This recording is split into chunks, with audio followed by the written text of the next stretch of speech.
بسم اللہ الرحمن الرحیم ایاک نعبد و ایاک نستعین۔ میں مخاطب ہوں اپنی قوم سے، اپنی آنے والی نسلوں سے، اور میں یہ بتانا چاہتا ہوں کہ میرے ملک کے ساتھ کیا کچھ ہو رہا ہے۔ سب سے پہلے جو باغی بنے ہوئے ہیں رانا ثناءاللہ صاحب اور جوید الطیف، جنہوں نے یہ عندیہ دے دیا ہے کہ نواز شریف عمران خان سے ملنا چاہتے ہیں، حقیقت میں یہ ہے کہ جو انہوں نے 8 فروری کو کیا ہے، جو فارم 45 47 کا یوز کیا ہے، اور اب جو ضمنی الیکشن میں انہوں نے 21 مئی کو قوم کے ساتھ کیا ہے کہ فارم 45 اور 47 کی ضرورت ہی نہ پڑے۔ یہ قوم کو پتہ ہے کہ ان کے ساتھ جو معلوم نامعلوم چل رہے ہیں، قوم نے ان 13 جماعتوں کا اور معلوم نامعلوم کا 8 فروری کو جنازہ نکال دیا تھا، بلکہ ان کو دریا برد کر دیا تھا، بغیر نام کے، بغیر نشان کے، بغیر جلسے کے، بغیر جلوس کے۔ اور اب یہ کہہ رہے ہیں کہ عمران خان سے ملنا چاہتے ہیں۔ عمران خان سے ملنا چاہتے ہیں تو پھر 8 فروری والا جو واقعہ ہے الیکشن کا، اس پہ عمل درآمد کرائیں۔ اگر عمران خان سے ملنا ہے تو لا اینڈ آرڈر کی جو صورتحال ہے، جو آئین اور قانون کی بحالی ہے، عمل درآمدی ہے، اس پہ عمل درآمد کرائیں۔ لیکن وہ تو آپ کرانا نہیں چاہتے۔ جو قوم کو آپ اپنی بغاوت بتا رہے ہیں، قوم آپ کو جان چکی ہے۔ قوم نے 8 فروری کو جان کر ہی آپ کے خلاف فیصلہ دیا تھا، اور اب ضمنی الیکشن میں 21 فروری کو بھی قوم نے جان کر ہی آپ کے خلاف ووٹ کاسٹ کیا تھا، لیکن آپ نے قوم کی ایک نہیں مانی، اور اس کا بھی انشاءاللہ آپ کو بھگتنا پڑے گا۔ یہ ان کو سائیکولوجیکلی کچھ پرابلم ہے کہ جب نواز شریف کا دور تھا تو تب بھی جنرل جیلانی کے ساتھ اس کی ابھی بھی میڈیا پہ وہ فوٹو چل رہی ہیں، اس نے اسکاؤٹ کی وردی پہنی ہوئی ہے، اور وہی جینز آج پھر دوبارہ ایکٹیو ہوئے ہیں کہ مریم نواز جو ایک ڈمی سی ایم بنی ہوئی ہیں، جو نیوٹرلز کے کندھے پہ بیٹھ کے آئی ہوئی ہیں، جو قوم کو بتا رہی تھی کہ یہاں تک پہنچنے میں جو ایک پولیس کی وردی پہنی ہے، وہ پہن کر بتا رہی تھی قوم کو کہ یہاں تک میں آ کے سمندر پار کر کے آئی ہوں، اور میں آج جس جگہ پہ پہنچی ہوں، یہ نواز شریف کی بیٹی ہونے کی کریڈیبلٹی نہیں ہے، بلکہ یہ میری خود سٹرگل ہے، کیونکہ میں آ کے سمندر کراس کر کے آئی ہوں۔ بی بی، قوم جانتی ہے کہ تمہاری اپنی کیا حیثیت ہے۔ تم نے تو آج تک 1 گھنٹہ کام نہیں کیا، تمہاری اپنی کیا کریڈیبلٹی ہو سکتی ہے؟ تمہیں اور تمہارے چچا ڈمی پی ایم، جو کامیڈین پی ایم ہم بنا بیٹھی ہے قوم، مجھے نہیں پتا کہ ہمارے نیوٹرل کا دماغ کہاں گیا ہوا تھا کہ جو عقل سے بالکل نون لیگ کا فارغ ترین شخص ہے، اس کو قوم پہ مسلط کر دیا ہے،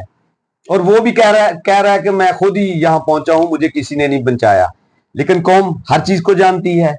جو قاضی فائز عیسیٰ ہمارے چیف جسٹس آف پاکستان ہے، انہوں نے جو قوم کے ساتھ مذاق کر دیا ہے، وہ ان سے بھی بڑا ہے۔ اتنا بڑا بلنڈر جب سے پاکستان بنا ہے، میرا نہیں خیال کہ کسی اس اتھارٹی، اس لیول کے بندے نے کیا ہو۔ اس نے یہ بتا دیا کراچی میں لوگوں کو کہ جو میرا دور ہے یہ ایک بڑا سنہری دور ہے،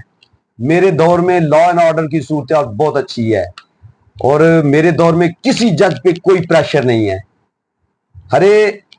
حقیقت یہ ہے، عقل کے اندھے، یہ پہلی دفعہ ہوا ہے جب سے پاکستان بنا ہے کہ 6 ججز نے بیک وقت، آپ کو تو پہلے بھی اطلاع دی ہوئی تھی، لیٹر لکھا ہے جوڈیشل کونسل کو اور بتایا ہے کہ ہمیں تھریٹس آ رہی ہیں، ہمارے رشتہ داروں کو پریشرائز کیا جا رہا ہے کہ تم عمران خان کے خلاف فیصلے دو۔ پھر آپ نے جو پریشر ریلیز کرنے کا ایک ڈمی، ایک 2 نمبری کا جو طریقہ ڈھونڈا کہ تصدق جیلانی صاحب کا چیف جسٹس جو تھے، ان کو آپ نے کمیشن مقرر کر لیا، جو وہ تو پہلے ہی قوم کو پتہ ہے جتنے کمیشن میں وہ گیا ہے، اس کمیشن کا بیڑا ہی غرق ہوا ہے، تو وہ تو خود بھاگ گیا کہ یہ مجھ سے وزری کام ہے۔ پھر آپ نے ڈرامہ یہ کیا، جو آپ لا اینڈ آرڈر اور پریشر ریلیز کر رہے ہیں، کہ جو ہمارا کامیڈین پی ایم ہے، آپ نے اس کو بلا لیا، جو کہ کرپٹ ترین بندہ ہے، جس کا جو کہ بینیفیشری ہے ججز کے پریشر کا، جس نے بینیفٹ لیا ہوا ہے۔ آپ کی لا اینڈ آرڈر اور کانسٹیٹیوشن پہ جو عمل درآمد کی صورتحال ہے، اور ججز پہ جو پریشر نہیں ہے،